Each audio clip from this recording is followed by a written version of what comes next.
My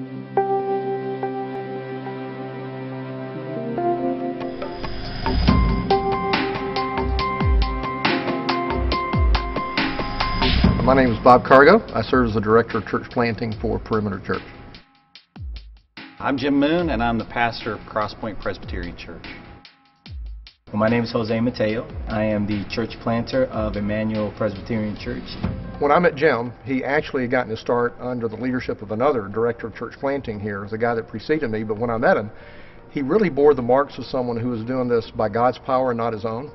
He had sort of come to the end of himself and realized if God doesn't do this, it's not going to happen. I came to Smyrna thinking that I would have a core group, but it didn't work out, so I'm immediately a scratch planter. I was alone. I had nobody really to be there on the field with me, but I could call any number of guys, including Bob. Our dream was to have a multicultural church, but I'm a white guy, so we prayed. We prayed a lot. God, would you please make our church like our city?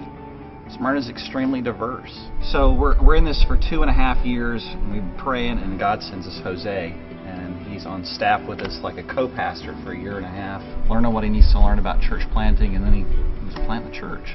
It was great to be there because I really got an opportunity to learn a lot from what he was going through. I would go to network meetings with him, meet with the other guys, meet with other pastors. Of course, I had Jim and the support of his extended network, and so that soon became my network. In fact, more like a brotherhood than anything else. People are drawn to Christ through his ministry because it's very obvious in terms of the way Jim preaches and leads that this is not about self-effort. It's not about my capabilities. This is about the work of Christ. And the more people have seen his brokenness and his need for Christ, the more people get drawn to Christ. To go out and be that outpost and be the point person is really, it's like going into a foreign country. It's like being a missionary.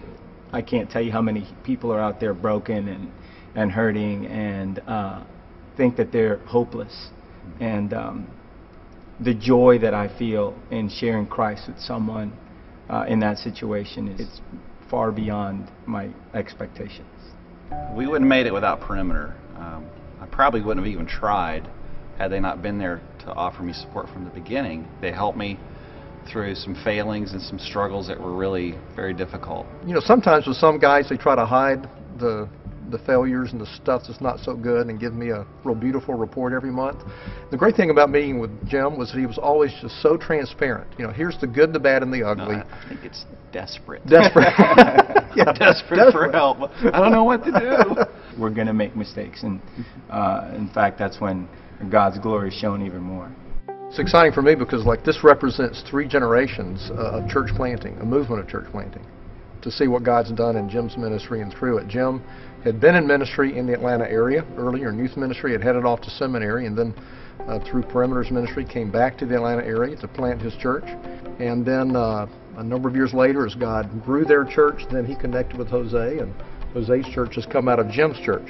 So we're thrilled that this represents 3 generations. We are a church that is a reproduction, essentially, of their church, which is a reproduction of their church. And so it's in our DNA as well to be the same type of reproducing church as well. I mean, so the kind of, from the beginning and instilled, again, in our DNA is just that concept of reproducing.